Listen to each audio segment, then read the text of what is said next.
ശ്രീ രതീഷ്, ഇപ്പോൾ ഇതിൽ നമുക്കറിയാം ഈ നിയമമുണ്ട്. 98-ൽ നിയമസഭ പാസാക്കിയതാണ്. കൂടാതെ സുപ്രീം കോടതി റാഗിങ്ങിനെ നിയമവിരുദ്ധമായിട്ട് പ്രഖ്യാപിച്ചിട്ടുണ്ട്. അങ്ങനെ ഇതൊക്കെ നമ്മുടെ നാട്ടിലുണ്ട്. എങ്കിൽ പോലും ശക്തമായ നിയമവ്യവസ്ഥ ഉണ്ട്. അതൊക്കെ നമുക്കറിയാവുന്ന കാര്യമാണ്. എങ്കിൽ പോലും ഇപ്പോൾ 2009-ൽ UGCയുടെ റെഗുലേഷൻ ഇതൊക്കെ ഉണ്ട്. അതാണ് പക്ഷേ ഉന്നത വിദ്യാഭ്യാസ സ്ഥാപനങ്ങളിൽ നടക്കുന്നത് എന്നതാണിപ്പോൾ ഷീബ അതിനൊരു ഇര എന്ന തരത്തിൽ നമുക്കൊപ്പം അതിഥിയായി ഇവിടെ ഉണ്ട് താനും. അപ്പോൾ ഈ നിയമങ്ങളൊക്കെ ഉണ്ടായിട്ടൊന്നും ഇതൊന്നും പരിഹാരമാകുന്നില്ല എന്നുള്ളത് സങ്കടകരമാണ്. ഇവിടെ നിങ്ങൾക്ക് എന്താണ് സ്കൂൾ അധികൃതരുടെ ഭാഗത്തു നിന്ന് ഒരു ഉറപ്പ് കിട്ടിയത്? നേരത്തെ നമ്മൾ സംസാരിച്ച പ്രിൻസ് പറയുന്നുണ്ടായിരുന്നു, ഇനി ഈ വിദ്യാർത്ഥികളെ ഈ സ്ഥാപനത്തിൽ പഠിപ്പിക്കില്ല എന്ന് ഉറപ്പ് കിട്ടിയിട്ടുണ്ട് എന്ന്. അത്തരത്തിലേക്കൊരു ഉറപ്പ് ലഭിച്ചോ?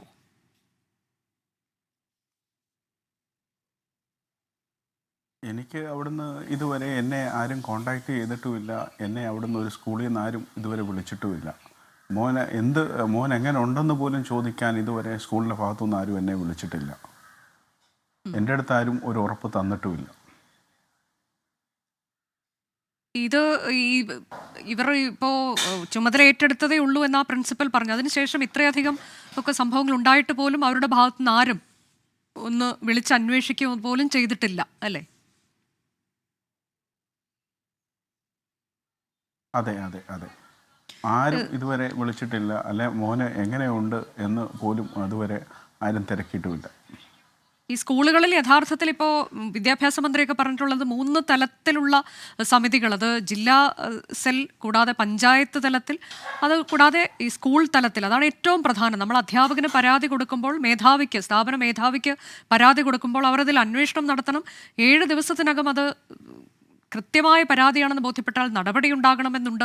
അതല്ലെങ്കിൽ ഈ സ്ഥാപന മേധാവിക്കെതിരെ നടപടി. ഇങ്ങനെയൊക്കെയാണ് നമ്മളുടെ ഈ നിയമങ്ങൾ പോകുന്നത്. കൂടാതെ പോലീസിൽ സ്ഥാപന മേധാവി തന്നെ പരാതി നൽകണമെന്നൊക്കെയുണ്ട്. പക്ഷേ ഇവിടെ ഇപ്പോൾ താങ്കൾ ഇങ്ങനെ ഒരു പരാതിയുമായി ചെല്ലുമ്പോൾ അതിലെ ലഘൂകരിക്കാൻ ഉള്ള ശ്രമം നടത്തുന്നു എന്നുള്ളത് ഗുരുതരമായ കാര്യമാണ്. പോലീസിൻ്റെ ഭാഗത്തുനിന്ന് പോലും അങ്ങനെ ഉണ്ടാകുന്നു എന്നുള്ളത്. ഈ സ്കൂളിൽ ഇത്തരത്തിലേക്ക് എന്തെങ്കിലും ആൻറ്റി റാഗിങ് സെല്ലോ സ്ക്വാഡോ ഉള്ളതായി ബോധ്യമുണ്ടോ? അവിടെ ഒരു PTA ഒക്കെ പ്രവർത്തിക്കുന്നുണ്ടോ?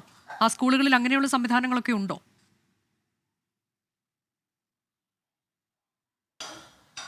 സ്കൂളിൽ PTC, അതെ അതെ, PT മെമ്പർ, അതെ, അങ്ങനെയുള്ള മീറ്റിംഗ് കാര്യങ്ങളെല്ലാം എല്ലാ സാറ്റർഡേയിലും, എല്ലാ സാറ്റർഡേ അല്ല, മന്ത്ലി ഒരു സെക്കൻഡ് സാറ്റർഡേയിൽ എല്ലാവരെയും വിളിച്ച് ഒരു മീറ്റിംഗ് ഒക്കെ സംഘടിപ്പിക്കാറുണ്ട് സ്കൂളിൽ. അതുപോലെ തന്നെ ഈ നമ്മുടെ ഈ എക്സൈസ് ഡിപ്പാർട്ട്മെൻറ്റ് അവരൊക്കെ ലഹരി വിമുക്ത ക്ലാസ്സുകൾ, പിന്നെ NCCയുടെ അതൊക്കെ ചെയ്യാറുണ്ട്. ഇതെല്ലാം നടക്കുന്നുണ്ട്. എങ്കിൽ പോലും ഇങ്ങനെയുള്ള സംഭവങ്ങൾ ഉണ്ടാകുന്നത് എന്താണെന്നാണ് നമുക്ക് മനസ്സിലാക്കാൻ പറ്റാത്തത്. അല്ല, ഈ ആന്റി റാഗിംഗ് സെല്ലൊക്കെ ഉള്ളതായിട്ട് അറിയാമോ? അതിക്രൂരമായിട്ട് ഇത്രയും മർദ്ദിച്ചു എന്ന് പറയുന്നത് അങ്ങനെ ഒന്നുമില്ല. അവിടെ അങ്ങനെയുള്ള കാര്യങ്ങളൊന്നുമില്ല.